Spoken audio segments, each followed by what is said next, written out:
Hello, pursuers. Welcome to another episode of the Pursuit of Happiness podcast. I am your lovely podcast host, Naz Kazemi. And if you're new here, well, welcome to the Pursuit of Happiness. It's where we break down reality TV, relationships, and real life psychology because honestly, it's just never about the show.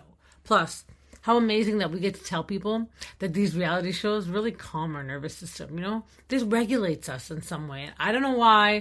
Can't explain to you why. Must be the craziness of it all, but we love it.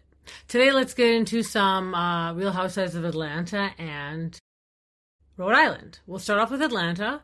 The latest episode had Kelly chatting with her mom and grandmother. She's thinking of filing bankruptcy. Interesting. Because she's owed child support and she hasn't received it yet. So I'm assuming that she's behind in all her debts and whatnot. One of her restaurants not doing so well as well. She's unable to film with her daughters, and that's a huge part of her life. So when I heard that, I knew right away, okay, her saying that, like breaking the fourth wall, and don't get me wrong. I love when a good fourth wall is broken. Like, if they explain things to us, I like it. I don't like it when they try to say, and we've heard this many times, for example, when we were in New York, just say at the reunion, like, we know that you're filming a show. There's so many podcasts, blogs, ex-housewives, current housewives that are doing podcasts that explain to us how production works, how editing works. So we're good with the fourth wall being broken. But her saying that really showed to me that she really doesn't have a storyline. So it's not that I hate her. It's just that I'm still quite unsure of her and what her purpose on the show is going to be. Starting to see a different side to her though, more of a softer side, and that's nice. A side of her, let's just say that's separate from Shamea. She's dating a man with the name of quote-unquote Jarvis. The name is from Iron Man, but then production joked and said Tony Sparks because he's got big pockets. Now, this is a joke that I do not understand, but maybe in the future I will. It helps that I don't watch these kind of movies, I guess, but yeah. Now, there's a scene in this latest episode that shows Phaedra, Angela, Drew, and Porsha. They meet for lunch. I think Phaedra looks absolutely stunning with her red hair. Wow. Also with the dark hair, she looks fantastic. She looks great in all the hairs, but I'm just saying, even the blonde. Like, I'm so envious of the blonde. But anyways, they start chatting about the quote unquote, and here we go again with the quotes, the scheme. Phaedra went out to a pottery class with K. Michelle and Kelly, and K. Michelle had told Phaedra that there's a plot and a scheme and it involves Drew and Porsha. And when Phaedra told the group this, Porsha was genuinely surprised, and I personally believe there was no scheme. K. Michelle, again, I'm going to stand by this. K. Michelle was in her head at the restaurant. I think that she's been in her head from the moment she got on the show. And again, remember I said I don't like to record the podcast right away. I just like the energy and to feel what's going on out into the real world. Well, apparently, she's the one that's kind of gotten in her head, and she had told production that she didn't want this brought up, but she was the one that ends up bringing it up. And so even at the restaurant, even after the restaurant, the next day in Dallas when they were at breakfast, Porsha looked genuinely surprised. I really think Porsha and Drew who has the time? They're very busy with their own lives, and I get it, they're filming a show. Like, okay, honestly, I could see maybe Phaedra being a little bored and doing it, but I'm not saying that she did. I genuinely think these ladies had no part in any of this. And I feel like K. Michelle kind of has gone a little bit crazy. Like, I think that it's her own paranoia thinking that it's going to come out. So she's the one that went and, in an attempt to get ahead of it, broke the news to everybody. And this is the reason that now you have this plot, this scheme. I feel like she's made up a story in her head and she's ran with it. It's really heartbreaking for me to see her in this kind of predicament because I feel like she could have gotten along so well with the group. And I feel like for some reason she's got this hard-on for Porsha. But anyways, more happens amongst the group. So let's go ahead and then we'll get there when we get there. Next you see Shamea is meeting up with her surrogate advisor. She has one male embryo left after many failed transfers to a surrogate. And finally they're choosing their last and final surrogate because they only have the one male embryo left. I'm not too sure why they're unable to get more eggs from her, but she was emotional during this period. Kelly came to support her. Also, Gerald, her husband, um, has told her that he doesn't like watching her being with another man on screen because she was trying to get into this acting career. She did play on some Tubi movies, is what I've heard. Um, and so she has respect for her husband. Of course, he's paying her lifestyle. She loves him. I don't doubt that she doesn't love her husband, regardless of the way that she acts. I just think that because she has a husband, she kind of acts a bit inappropriately. But um, she respects her husband. She has to listen to what he says because, ultimately it could lead to some damage in their marriage if she doesn't. And I mean, I think it's a valid. He's not saying stop acting. He's just saying, I don't like the scenes where I'm seeing you making love to other people. So maybe she has to kind of like switch the roles that she gets or, opt for roles that don't necessarily have her sleeping with somebody. Um, but she was having an emotional day. Kelly did come to support her. This is going to sound so bad for me to say, but I don't really care to watch these kind of things. Um, like, okay, like it's nice that they're showing us this side of Shamea. I want to say that I've been watching a lot of the older Atlanta episodes, and Shamea has always been involved in Atlanta. We didn't get this deep into her family life, but she's always been part of it. And I don't, especially with all the stuff coming out with K. Michelle and the whole fight, all the fights, not just the one fight, all the fights that happened in Dallas, I'm a little bit more interested in getting to the bottom of that. So, I mean, damned if you do, damned if you don't. If they didn't show us as part of their lives, we'd be like, why are Shamea and Kelly on the show? But then they show us as part of their lives and we're like, okay, we're not interested. It's boring, So, I mean, it's their story and they're going to say it, but me in particular, just not as interesting for me. We have a scene where Porsha and Sway go out for dinner. Now, Sway is asking if Porsha can see herself with a woman long term. Portia's honest and says yes. But also, there's another person and it's a man. And I really do like Sway. I think that Sway is a very good looking for a woman that's, a lesbian. She's,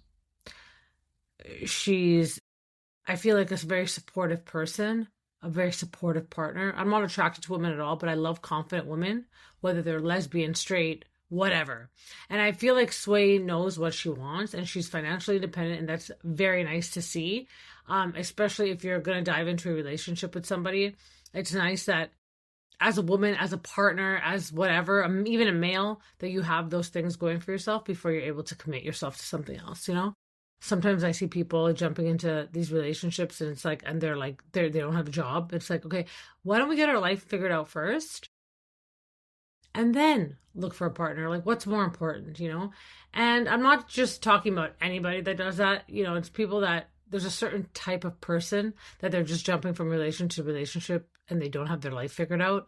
I'm not saying they're jumping from they're in a career, they have a degree of some sort, or they've been, at a job for a long time and now they're just switching. No. I'm talking about people that literally they jump on the welfare and they jump off, and it's like those type of people I can't. So when I see something like this, I appreciate it a lot more. Okay. Now, Phaedra's having an event at her house. She's having a sound bath event. How many times have we seen sound bath events at these houses? I'm surprised that they didn't invite Raquel to come and help. I love Raquel Levice. I think that she's doing so well. Rachel, that's the one from this whole Sandoval thing. And if everyone's confused about what I'm saying, she's now doing sound baths and she lives in the Pacific Northwest, which is where I live. So it's nice to see that she's kind of moved on. But how many times do we see this? But I have to say, someone that's in the wellness industry, because I do fitness, I do wellness, I'm a bodybuilder. I think that whatever can calm you down, try it. I'm not saying that I'm sick of seeing it. I'm just saying how many times do we see this on Housewives shows. But I think that the reason that we see it so often is because sometimes there's fractures in these groups, and it's just a good way to bring people together, to get them vulnerable. Sometimes people really open up to these type of spiritual, meditative type rituals, and some people don't. And you know what? Each to their own.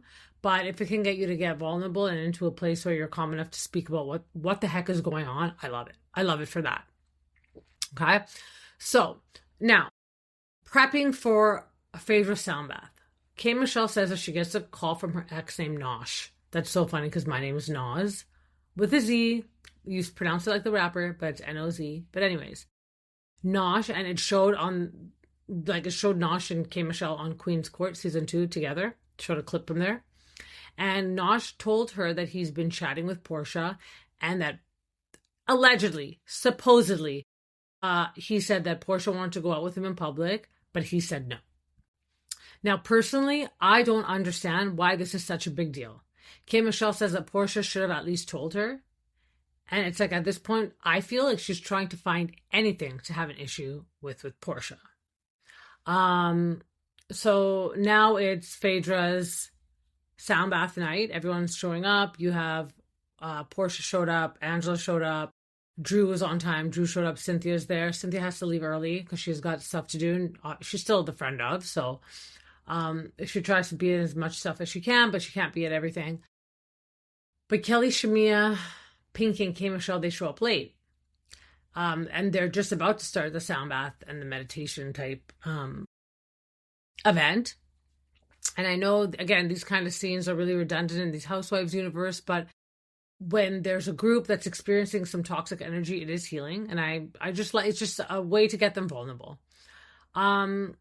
Kelly walked in kind of crying. She's kind of had a bad day. I mean, it seems like between Shamea and Kelly, they're just having these bad days until they get into the group and then they're angry and they let it out in the group, you know. She had a hard day. She's going through hard times. Again, these things don't solve your problems. These meditations don't solve your problem. It just gets you to a calm place to be present. And what's funny is that Shamea's floaty was losing air. And I'm like, if that's not a precursor or a manifestation of how you're behaving into like an event, you know, like when you're a bit toxic or you got a bit of negative energy, but it becomes something that you can see. It's crazy for me. It like transformed, like her, I don't know, it's hard to explain. Like whatever she's doing that's wrong to people kind of came to fruition with her floaty sinking, you know? It's like a metaphor. That's what I'm trying to find the word. The word is metaphor. So they do the sound bath. Everything's good. Cynthia has to leave. Now they're sitting down for dinner. Okay. They're sitting down for dinner. K. Michelle says that, you know, she's feeling zen. She's feeling calm. She wants to address the plot and the scheme and her feelings that were in doubt. She's saying that the plot included Drew, Phaedra, and Porsha. So now she's including Phaedra. Okay, great. Because before, when you were with Phaedra at the pottery with Kelly, you didn't say it was Phaedra. You only said Drew and Porsha. So now she's including Phaedra. Okay, great. Porsha is upset because she's the one that brought K. Michelle into the group. Remember, I've said, I don't think that Porsha has anything to do with any of this scheming. Porsha doesn't have time. Porsha is going to be Porsha. She's going to come on the show and she's just going to do her thing. And she knows that when she's doing her thing, it's going to show on screen. Like, she's going to make good television whether or not she's created a plot or not, you know? Okay. We get to that. Okay. K. Michelle broke it down for Porsha because Porsha seemed visibly upset. She had a visceral reaction to her or being included in this plot. K. Michelle said, okay, first of all, you invited me to a lunch with Kelly. And at that lunch, you exposed Kelly for allegedly sleeping with a married man. Okay? So that's K. Michelle's first impression of Porsha in this group of women. So K. Michelle now has this impression of, okay, thank you, Porsha, for bringing me on. But like, whoa, you went in quick and you went in hard. Okay? And I think personally, K. Michelle just wasn't, K. Michelle comes from a love and hip hop background. We all know this. Love and hip hop is a lot more intense than Atlanta. And a lot more people that have more to lose. So I find that typically when you have situations, and then by more to lose, I'm not saying that these women on Atlanta don't have more to lose, but they're bigger names, I feel like, in an industry where a lot more people recognize them, you know, and it does get a lot more intense. So first of all, you exposed Kelly for allegedly sleeping with a married man. Then, after K. Michelle got out of the hospital, Porsha asked her if she'd had a miscarriage, which rubbed K. Michelle the wrong way for whatever reason. Again, I feel like it's just, unfortunately, Porsha was there and she just said something, and if it was anybody else, that K. Michelle would get on their back, so she was just in a vulnerable space. So anyone that had a comment to say at that time, she was going to get on them. And she did. So she got onto Porsha for that. Then she addresses Drew and brings up Black. And again, K. Michelle is the one that brought up Black's name in this event. Okay? Drew has not mentioned Black once. It's been K. Michelle that's been constantly bringing it up. Then K. Michelle gets into addressing Porsha about dating her last public ex, which was Nosh.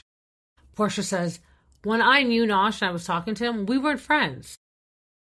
And when I met you, I was already a friend of his. We were way past the dating stage. So in Porsha's head, the way that she's interpreted it is, am I supposed to come into a friendship with you telling you every single person that I'm friends with in Atlanta? K. Michelle says, I'm not Fallon, who, if you remember, was Simon's ex and was with Simon when Porsha met him. I posted clips about that on the podcast socials at the pool when she met Simon. And Angela, jokes and she says, well, were you surprised? And Shamea throws in, you're supposed to tell somebody you dated your ex. We get it. Absolutely. Look at the whole Sierra and Amanda thing. I could only think of this as parallel to Summer House and Sierra and Amanda,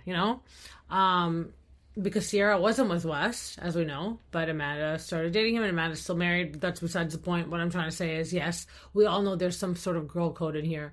But Porsha wasn't dating Nosh at the time that her and K. Michelle became friends. She was just friends with him. Is Porsha supposed to go around and list every time she meets somebody, oh, I know all these people. Do you know any of them? Have you dated any of them? It just seems a little bit like K. Michelle is really making it about her. And I'm curious, like, why does she care so much? Like, she's in a marriage, and it's kind of like when you have a friend, and I have many of them that dated many people in the past, and you bring up, oh, I ran into, throwing a name out there, Brad. And then my friend's like, oh, I don't really care. I haven't talked to him in a long time. And she's been happily married for the past 2-3 years because that's so far in her rear view. She doesn't give a shit. So why is K. Michelle, who's married to her allegedly longtime love, and even though they've been married for a short time, there's someone that she's known for a long time and she's happy that she's back with him. Why does she care who Porsha dated? And if that was her ex, like, I don't understand. I don't get it, Anyways, then Shamea says that the rules change for certain people. And I think that was completely a dig at Porsha. I don't know why Shamea's issues with Porsha have now come that she's attacking things that she's done in her life. Because at the time, and let's go back to Shamea a little bit. When Porsha was dating Simon, Shamea was there with Gerald and they were having a grand old double date time. But now that she's not friends with Porsha, she says, quote unquote, the rules change for certain people. 1000% a dig at Porsha. Then Phaedra says that her and Porsha dated the same guy, and Phaedra did tell Porsha, and when production tried to ask who, Phaedra wouldn't get into it. Must be someone of a big figure in Atlanta. Now, let's get into this. If K. Michelle has slept with all of Atlanta, whose responsibility or fault is that? So is every girl she comes across supposed to give K. Michelle the rundown of their exes just to make sure that them and K. Michelle either have it in common or that they're being upfront and telling her? I think these are conversations that eventually when you get to know people a lot more, they come up and they're like, oh my God, you know him too? I dated him at one point, Plus, again, she's married. So why does she even care?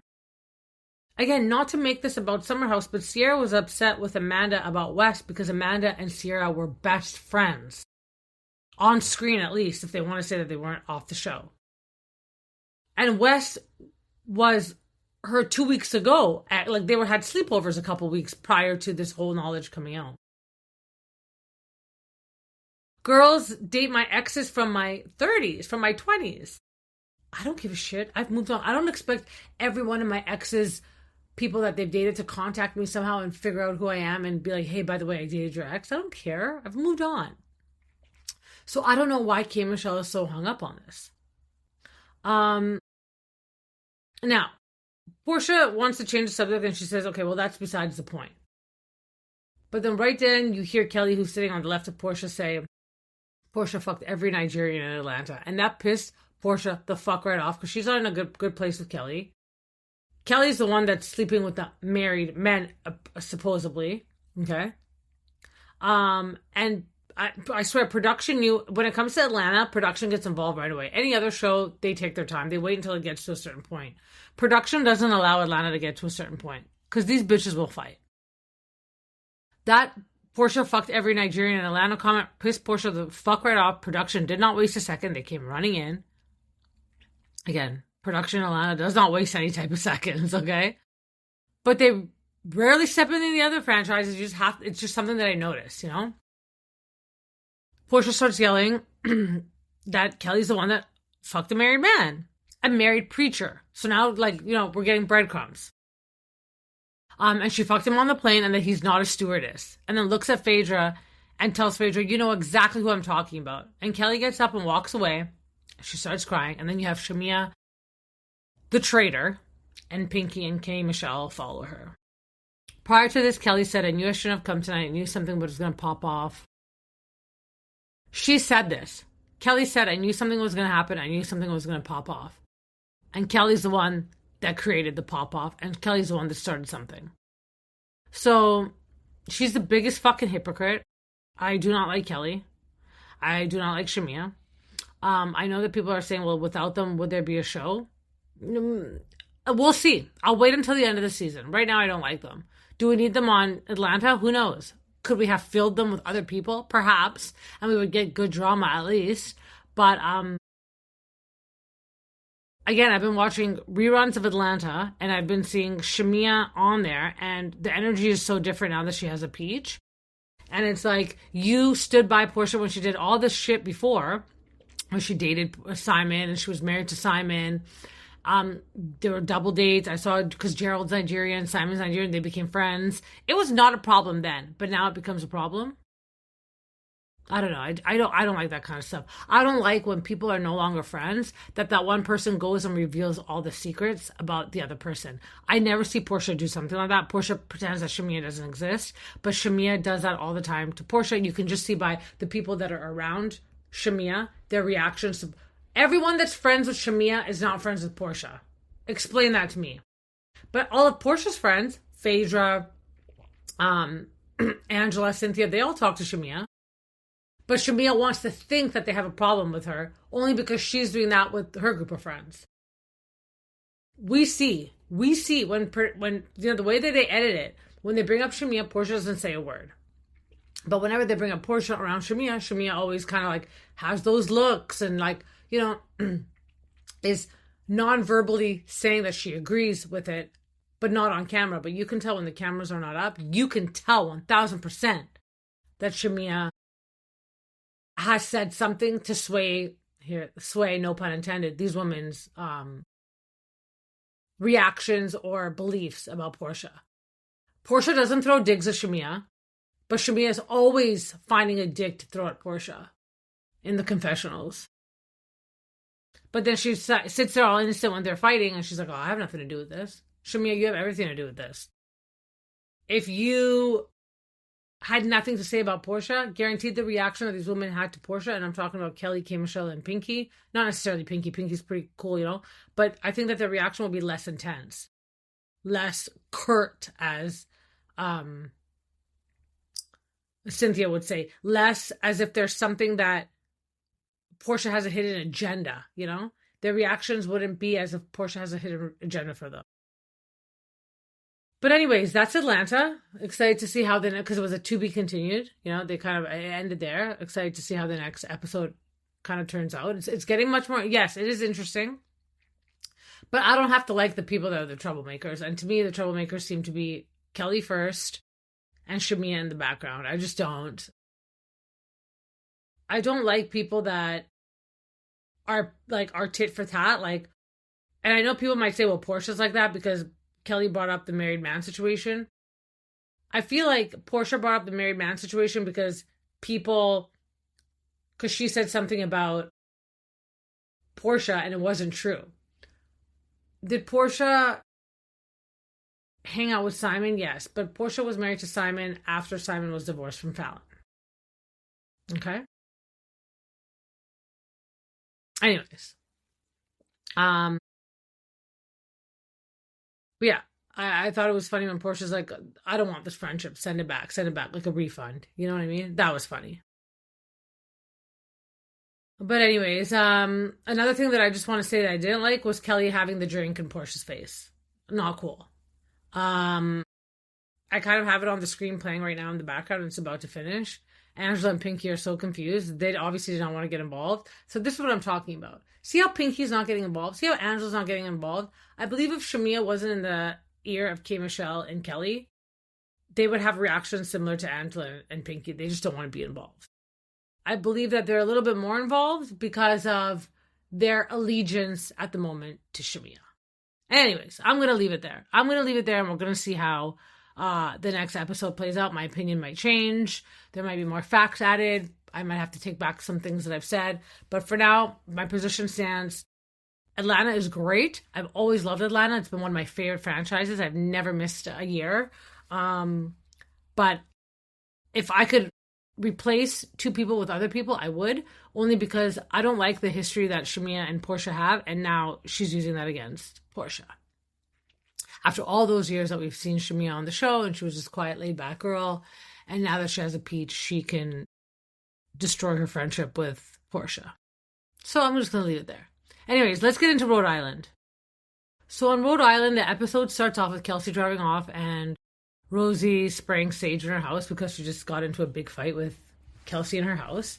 Kelsey calls Liz as she's driving off and tells her that she didn't even get a chance to cut Rosie's hair because Rosie called her a slam pig. But Kelsey says that she's had 6 boyfriends in her entire life and she's never been with one that's married. So far we know of Dino. She slept with Dino. He wasn't married. The judge's son, who is just her recent sugar daddy, who's still paying for her place, he wasn't married. And William, aka Bill, who's the boyfriend that she's with now, that we see in most of the scenes that's really good friends with Jerry. So we have these 3 guys we know of. So there's 3 others that supposedly we don't know of. But Kelsey's correct. The 3 that we know of her were not married. I've been seeing a lot, again, I don't like to record because I like to see what people say on the internet. A lot of people are saying, it's so weird that Kelsey didn't tell Liz about how she had that blowhorn and she was driving through the neighborhood and saying police, blah, blah, blah.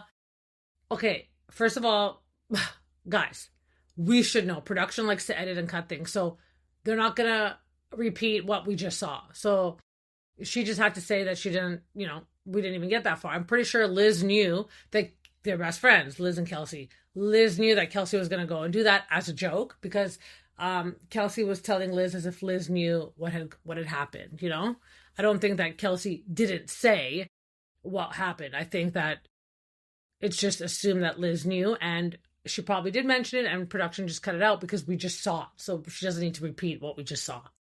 Sometimes people really want to blame production for things, and then when they actually need to blame production, and not blame them in a bad way, because it's their doing, they cut and edit things the way that they want, then it's well, she didn't say anything.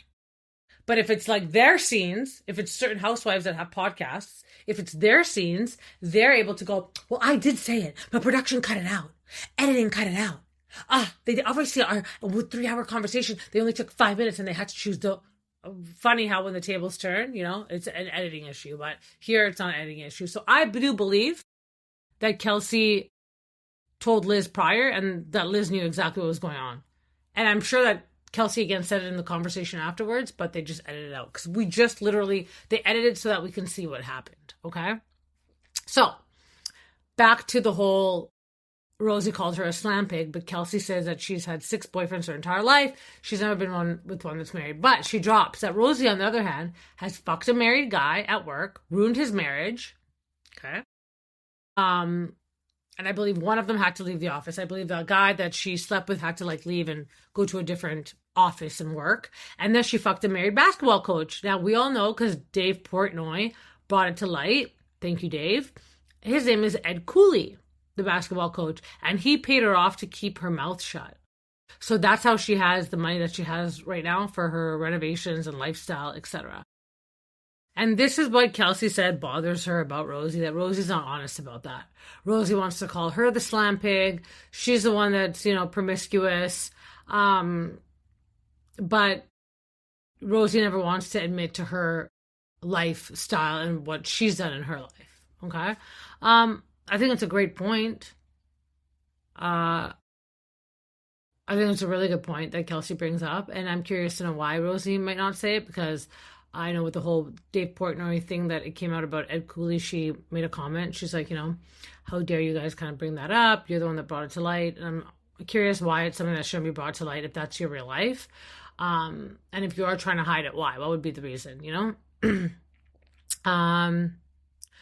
Ashley and Jared are planning a trivia night at Audrey's, which is their coffee shop, to help raise some money for its operations while they're there, because they're there at the same time that, Kelsey and Rosie had the fight. Then Kelsey left. Rosie calls and tells Ashley that what's going on. And she says that she didn't think it was funny. Ashley says, well, who shows up with a blowhorn pretending to be the police if they didn't mean that as a joke? So Ashley knew right away that it was a joke. But again, Rosie didn't take it as a joke. So, she didn't think it was funny. She didn't think it was funny.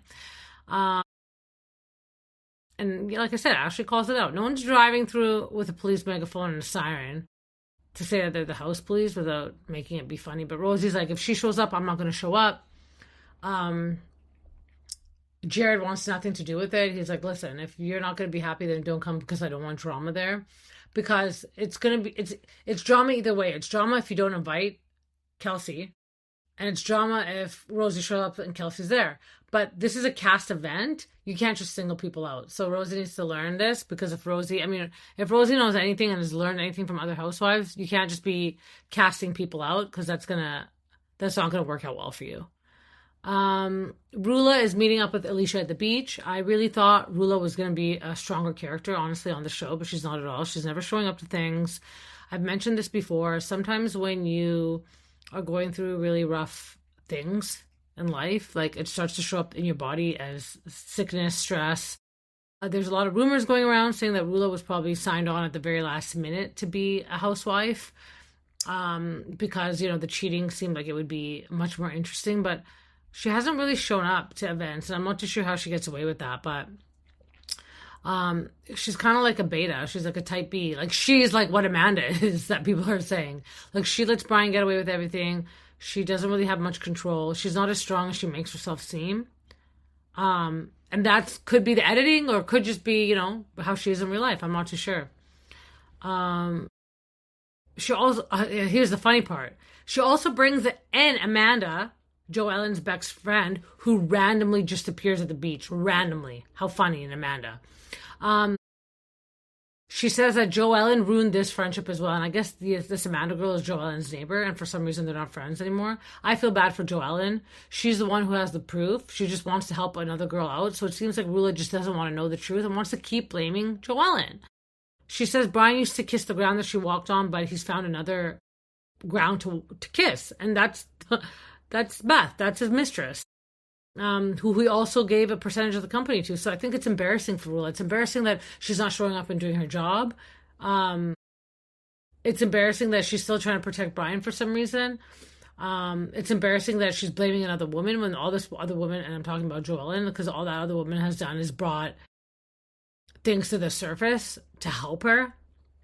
I don't think it's Joellen's fault that she's a popular girl in the city that they grew up in. It's a small city from what I've heard, and everyone knows each other. So why is it Joellen's fault? Like in Vancouver, and Vancouver is a big city, and I live in Vancouver, British Columbia, Canada. We always say it's 6 degrees of separation. And now that I'm in my 40s, I feel like it's 3 degrees. Like I know somebody that knows somebody that knows somebody that I know. But I feel like Rhode Island is so much smaller, so maybe it's literally like 2 degrees of separation, like somebody knows somebody that knows what's going on. Anyways. It's just, I find it embarrassing for Rulla. I don't know how she puts up with it. She's definitely directing her anger at the wrong person. So then later that night, I guess they really needed to wrap up filming, so everything's happening in one day. Later that night, Joellen and Gary, Liz and Jerry, and Kelsey and Bill all go out for dinner. It's cute. They're a good-looking couple, all of them. They all get along. You can tell that they're all really good friends. I like that they include the husbands. Apparently, Rosie had called Joellen, which is odd because they're not really the best of friends. And Joellen kind of heard what was going on, and so then Kelsey explains to the group what had happened. So Kelsey gets out her side of the story. Okay. Then Joellen mentions that Alicia was really upset about the homeless comment. Now, Liz has known Alicia her whole life. Liz is friends with Alicia's mom and aunts. Alicia's a bit younger than Liz. So Liz is friends with Alicia's moms and aunts. So you have to look at it like she's more like a mother figure, an aunt figure to Alicia. Okay? Gary's mom and Gary's mom, and Alicia's mom were best friends. Okay? That's like the age difference. Liz is more closer in age to Alicia's mom. So she was really good friends. Even remember when the aunts were over, she's like, me and Alicia's mom are really good friends. With Gary's mom and Alicia's mom being best friends, Gary, Joellen, Alicia, Joellen's sister Jen, they all went to high school together. No one remembers Alicia being homeless. Okay. Now, that doesn't mean that Alicia is lying or that Liz is lying. It just means that Liz wants to make sure it is known that Alicia always had a roof over her head. She wasn't sleeping on the street, in a gutter, in cardboard boxes, because that's the way that Liz is interpreting homeless, quote unquote. And Alicia wants to make it known that the house that she called a home was no longer hers. So she was no longer in her home, and that they had to move in with her grandparents. Her dad pretty much took their home away from them. So that's the homeless, quote unquote, that Alicia's referring to.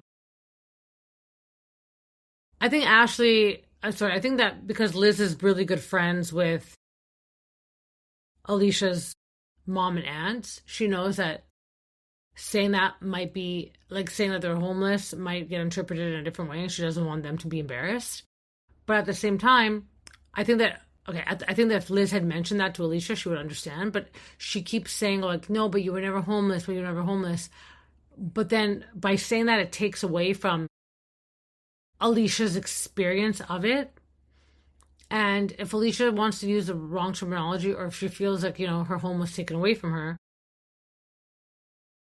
we all know, that she actually had a roof over her head this whole time. So let her feel that her childhood home was taken away from her, and for that, she was less of that home. And just leave it at that, Liz. Because Liz is older, Liz is more mature. I think Liz is just looking out for Alicia's family, but in doing that, it's not validating Alicia's experience of it, and that's where the frustration comes in. Okay? So now we're at Ashley and Jared's trivia night, and Rosie and all the ladies are there. There's no Alicia, or there's no Alicia, or there's no Kelsey yet. Okay. Rosie tells all the ladies of her fight and how that went with Kelsey, and Liz called it perfectly.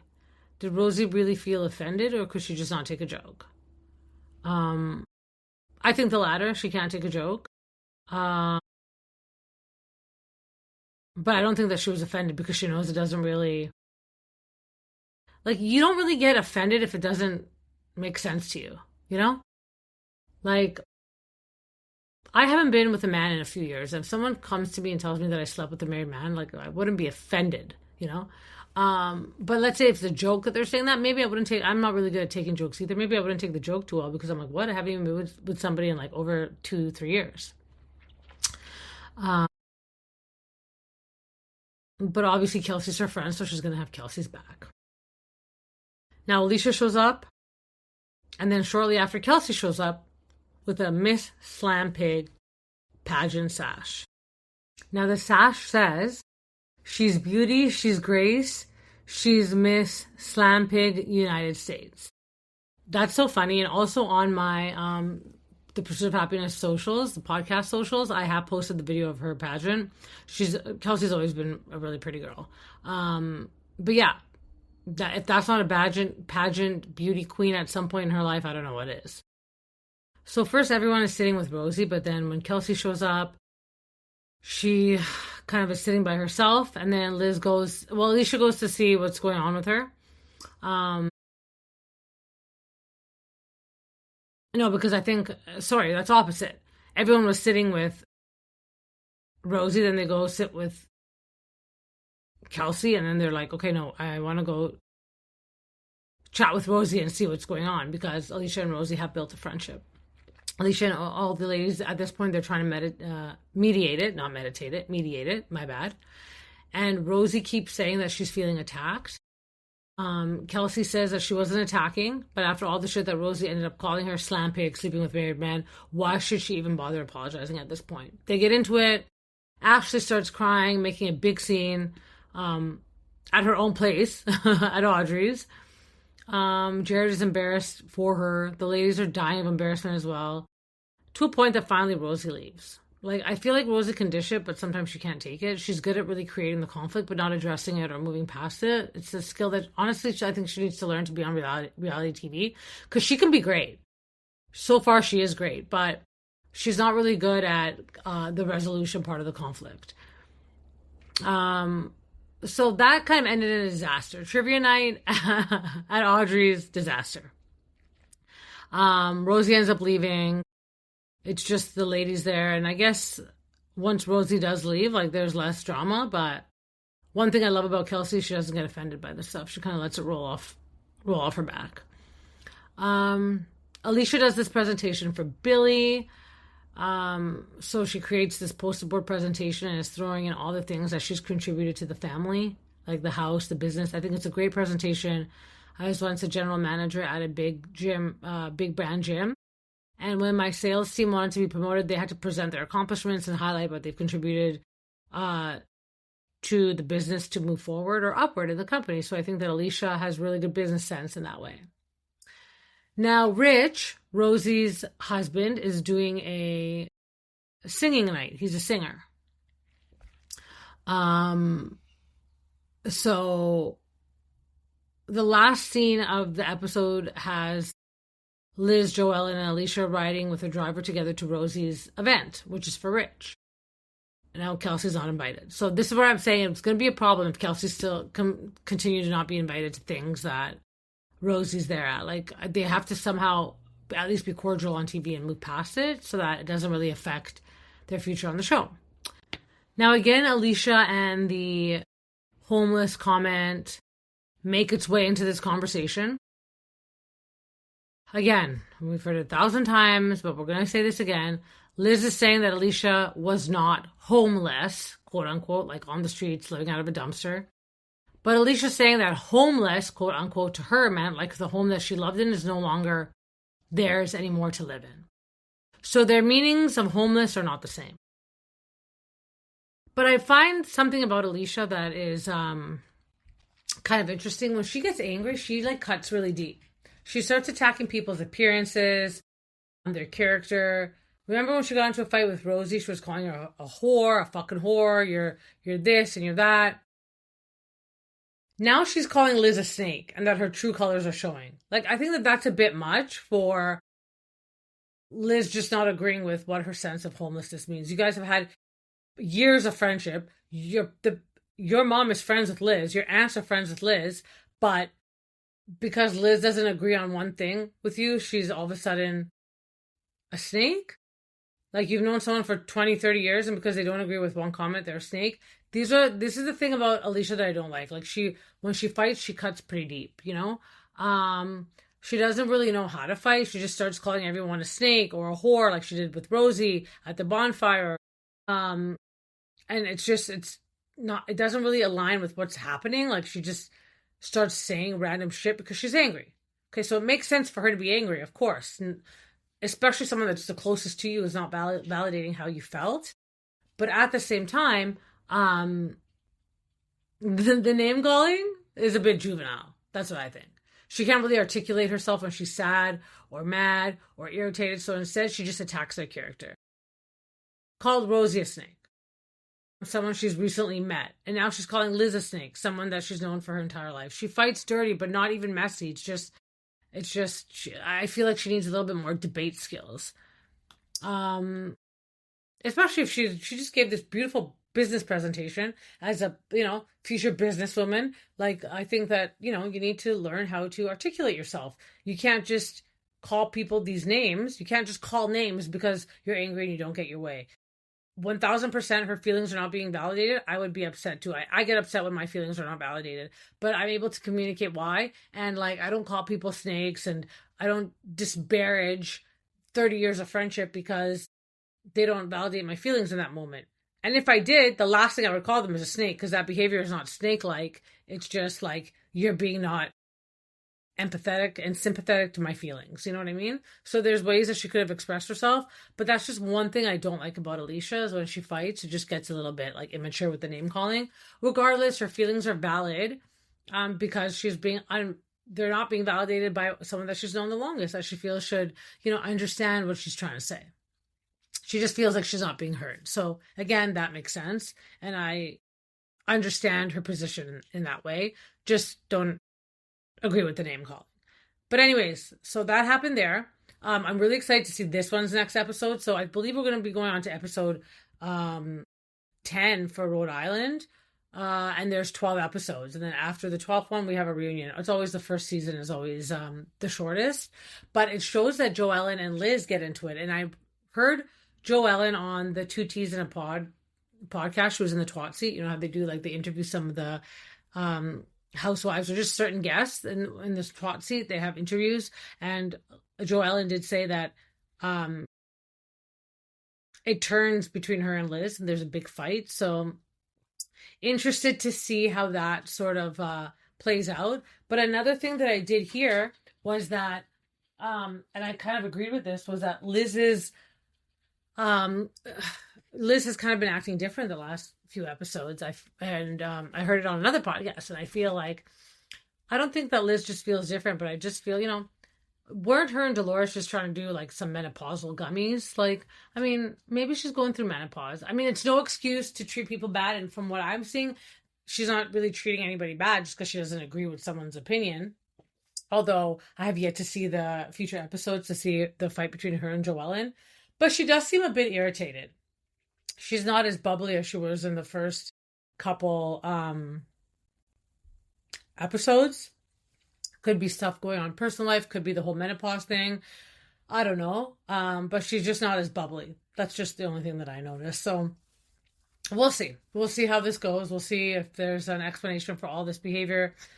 I'm excited to see how Joellen and Liz's fight plays out, because we do see it in the next episode. I feel bad because I think Rosie's event becomes a little bit ruined by it. But yeah, with that being said, I know they already filmed the reunion, so excited to see how this is going to play out. With that being said, pursuers, thank you so much for following along. If you have any opinions or would like to send me a DM, please find me on my the Pursuit of Happiness podcast socials. Please don't forget to subscribe, like, share my podcast. I'd really appreciate it. It really helps me out. Thank you so much for listening. Dear Nas episode coming up next for the weekend. Love you, pursuers. Until next time, have a good one.